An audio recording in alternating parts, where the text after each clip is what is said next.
Welcome back. It's really good to have you here with us. Glad to be here. Today, we are opening up a topic that I think, well, honestly, everyone wrestles with at some point. Oh, for sure. It's universal. It's that fundamental, sort of nagging question of why some people seem to just attract resources, money, opportunities. Good relationships, all of it. Yeah, all of it. While other people who might be working just as hard feel like they're constantly pushing a boulder up a hill. It's the age-old question, isn't it? You look at that disparity, and you have to ask, is it luck? Is it fate? Is it just random? Or is there some kind of mechanism at work that we're missing? Exactly. And we're looking at part 9 of the Master Key System today, along with a whole stack of other research on habits, service, and even stoicism. And the core idea we're exploring is pretty radical, actually, if you stop and think about it. It really is. It suggests that prosperity isn't an accident. It's not, a lottery win. It's an effect. Right. An effect, not a cause. Yeah. And if it's an effect, well, that implies there's a specific cause that we can actually identify and maybe even control. Which brings us to the central theme of this whole discussion, the law of use. The law of use, it sounds so simple, almost deceptively so. You hear that and think, okay, use things. Got it. But this is really about the shift from wanting things to creating them. It's about changing your entire operating system from being a consumer of value to a creator of value. That's it. And our mission today is to demystify all of this. We want to strip away the magic, the sort of wishful thinking, and really look at the mechanics of it. The physics of value exchange. How do you actually build wealth and connection?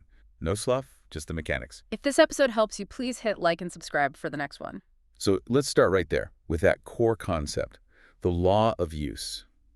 Charles Haanel, the author, uses this analogy that I think is it's perfect because it's so physical. He talks about the athlete. The athlete. Okay, let's unpack that, because usually when we talk about money or success, the terms are all so abstract. Right. But he goes straight to the body. He does. So imagine someone who wants to get strong. They want physical power. Now, can they get strong by hoarding the strength they already have? Can they say, I'm just going to sit in this chair and not move to save my energy?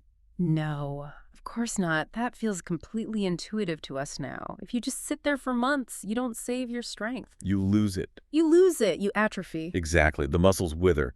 Biology is ruthless about this. The body is an efficiency machine. Right. If a muscle isn't being challenged, the body basically says, this is expensive, we don't need this, and it breaks it down. So the very act of trying to save the asset is what destroys it. Precisely. The only way an athlete gets more strength is by expending the strength they already have. They have to use it. Push against resistance. They have to push against resistance. Yeah. By using the asset grows. Use it or lose it. It's Right. that simple. That's the catchphrase. But the implications are so profound.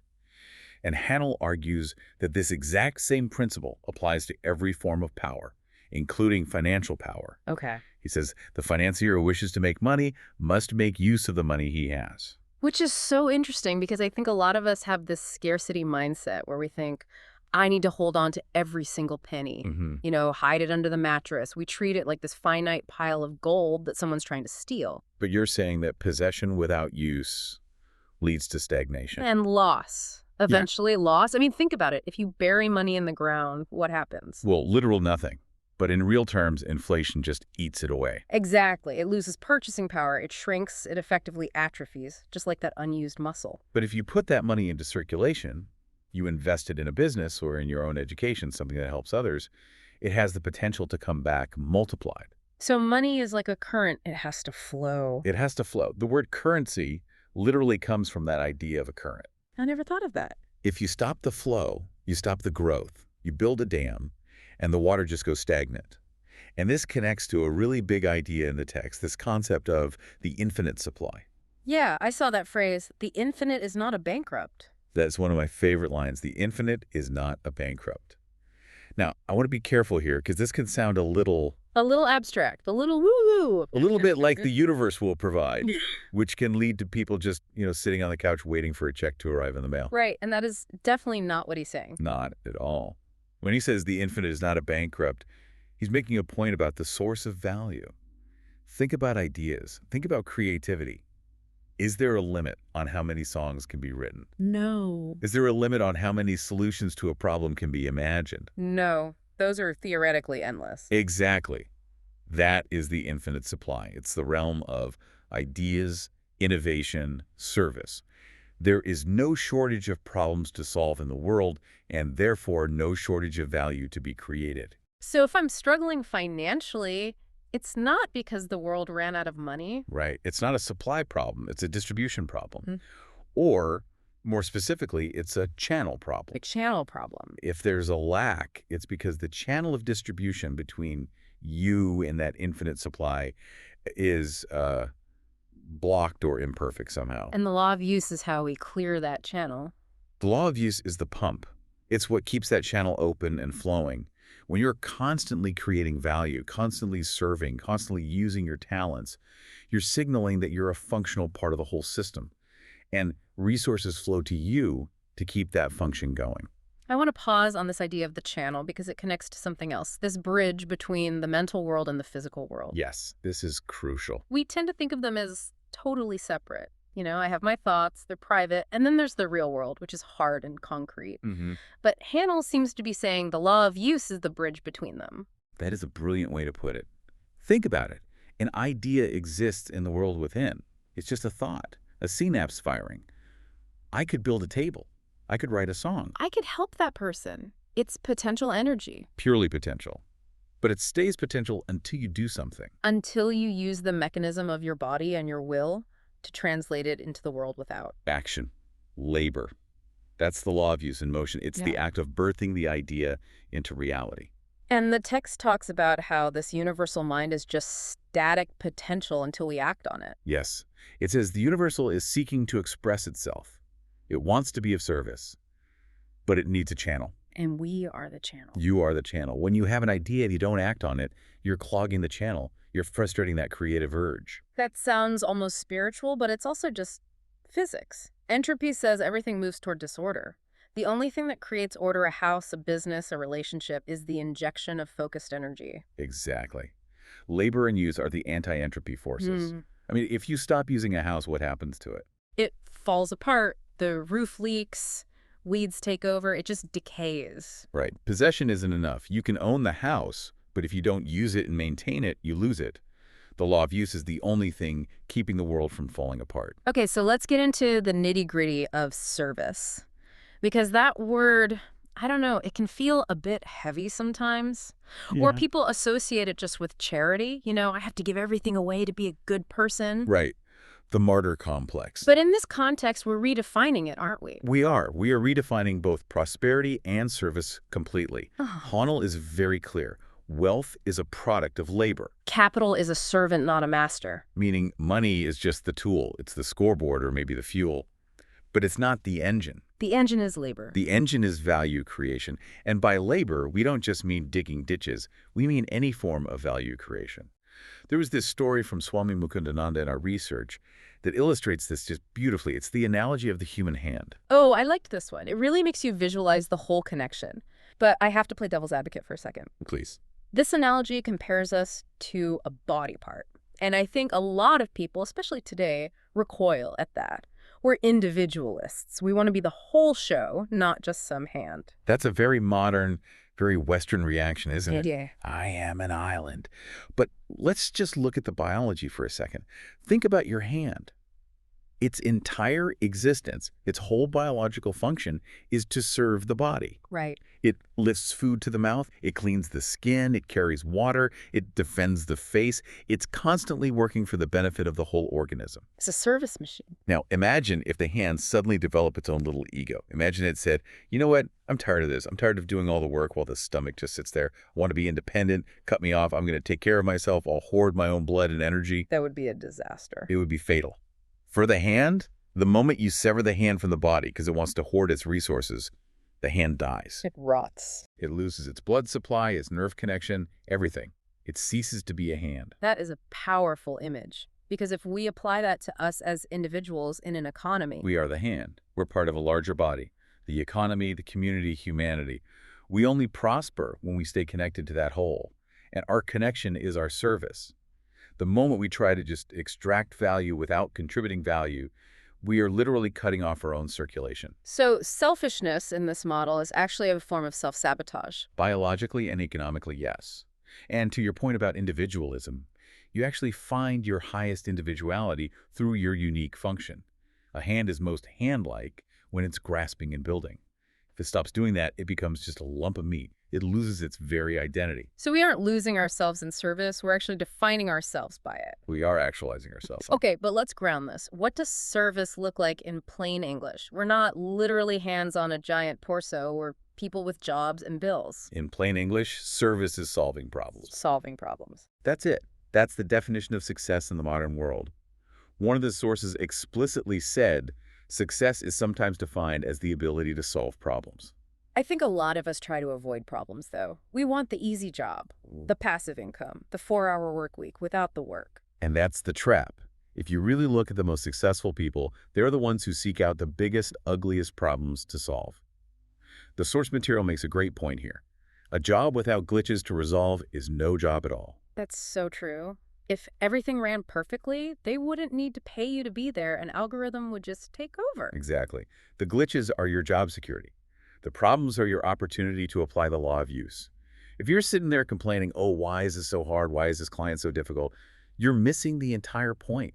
The difficulty is the raw material you use to create value. It's a complete mindset shift. It's moving from what can I get to what value can I give. And this shift is absolutely crucial in what they call the knowledge economy. Right, the sources mention this. We're not just trading physical assets anymore. No. Historically, wealth was land, it was gold, it was factories, hard assets. But today, the vast majority of value is intangible. It's knowledge, it's ideas, it's the ability to connect the dots. Which means your greatest asset is between your ears. It is. And unlike land, which is scarce, if I have an acre, you can't have it.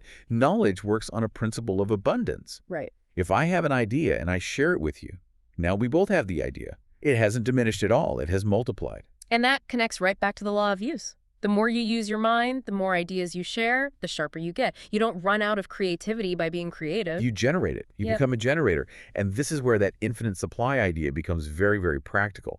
In a digital world, an ideal world, the supply truly is infinite. The only limit is your willingness to engage. I want to touch on the mechanism of this, specifically the ethics part, because sometimes people hear wealth creation and they think exploitation. They think you have to be cutthroat to get ahead.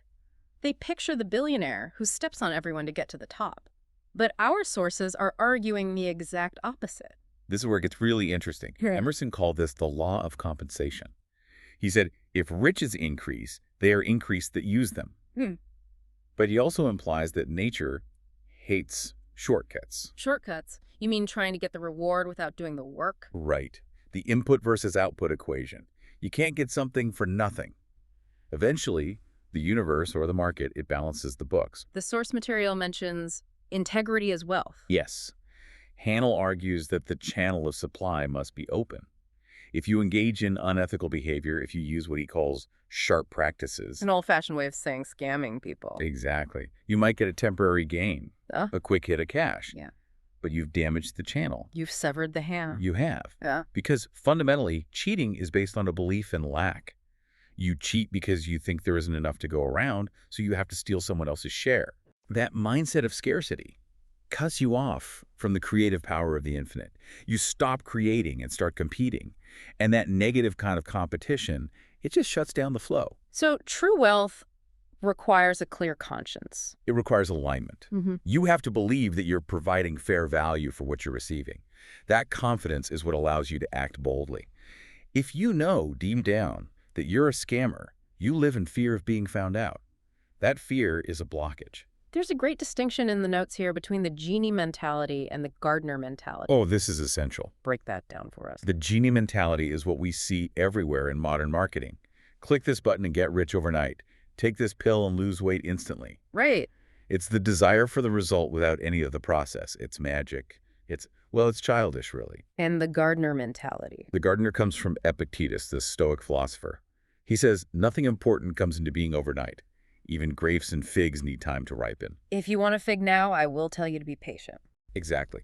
You cannot stand in front of a newly planted seed and scream at it, give me figs. You have to water it. You have to weed around it. You have to wait for the sun to do its work. You can't demand the fruit before the tree has grown. And yet, how often do we do that in our careers? We start a new project, and if we're not a millionaire in 3 weeks, we quit. We say, this stuff doesn't work. But we violated the law of growth. We violated the law of use. We didn't tend the garden long enough. That is a hard pill to swallow, but it's so necessary. It's about patience, but it's active patience, right? Not just waiting around. Correct. Patience and active cultivation. The gardener isn't passive. He's working every day, checking the soil, pruning the leaves. But he understands the timeline of nature. He doesn't dig up the seed every morning to see if it has roots. That's a great image. Don't dig up the seed. So let's make this really practical. We have 3 examples here: work, relationships, and habits that show how this law of use actually plays out. Let's start with work. Okay. So the context is improving a skill. And we have the story of Thomas Edison. Right. Most people know Edison as the genius inventor. But the backstory is that his teacher actually sent him home from school, told his mother, "Take your little Tommy away. He's too dull to study." Can you imagine calling Thomas Edison dull? It just shows how bad we are at judging potential. It shows how wrong those external labels can be. But here's the key. His mother didn't accept that. She homeschooled him. She saw potential where the school saw a problem. But more importantly, Edison himself engaged his own curiosity. He didn't just sit there, he used his mind. He became a producer of questions. Yes. He started tinkering. He started selling candy on trains to fund his experiments. He was constantly applying the little knowledge he had to get more knowledge. He didn't wait for a fancy degree to start inventing. He used what he had right then and there. And the application for us today is pretty clear. Instead of just doing the bare minimum at work, instead of just checking the boxes, ask, how can I make this process better? Exactly. How can I add more value here? That is the law of use.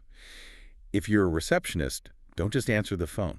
Think, how can I organize these calls better? Or how can I make the client's first impression amazing?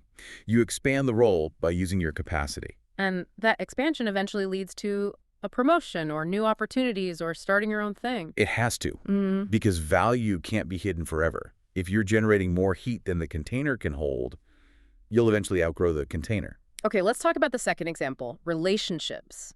This one might feel a bit transactional to some people, talking about use in relationships. I'm going to use my spouse. Yeah, that sounds terrible. It does. But it's not about using people. It's about being useful to people. That's a massive difference. And we have the Harvard study mentioned here. The longest study on adult life ever conducted. They tracked people for over 80 years. And the #1 predictor of a long, happy, healthy life wasn't money. It wasn't fame. It wasn't cholesterol. It was warm connections. Warm connections. But here's the catch. You don't get warm connections by demanding them. You don't get a friend by saying, hey, give me your attention. You get a friend by being a friend. Correct. The law of use in relationships means you have to initiate the care, you have to be reliable, you have to be the one who really listens, you are exchanging support. If you just try to extract happiness from your partner without generating support for them, the relationship withers. Just like the hand. So if you feel lonely, the solution isn't to go look for people to entertain you. Yeah. It's to go find someone you can help. Precisely. Go be of service. Join a community group. Volunteer. Help a neighbor with their groceries. By using your social capacity, you attract connection. I like that. It puts the power back in your hands. You're not a victim of loneliness. You're just a currently inactive engine of connection. That's a beautiful way to put it. An inactive engine. And the fuel is reaching out. Let's hit the third example, habits and time. This one stings a little bit. This is the one that gets all of us. There's this poem in the source material, Time of the Mad Atom. The quick hash and the mad dash, the brain strain and the heart pain. It describes this frantic, distracted state of modern life. And this was written decades ago. Imagine what the poet would say about social media and doom scrolling. The idea here is that time is an asset, just like money. It's the ultimate asset. Yeah. You can always make more money, you cannot make more time. And the law of use applies so strictly here.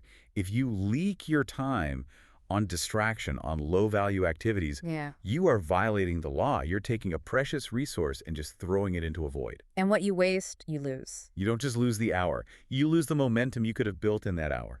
If you invest that hour in learning a skill or exercising or just being present with your family, you get a return. You get compound interest on your time. So we have to stop thinking of it as killing time and start thinking of it as investing time. Killing time is a suicidal phrase when you think about it. You're killing your life. You have to use time to get a return on it.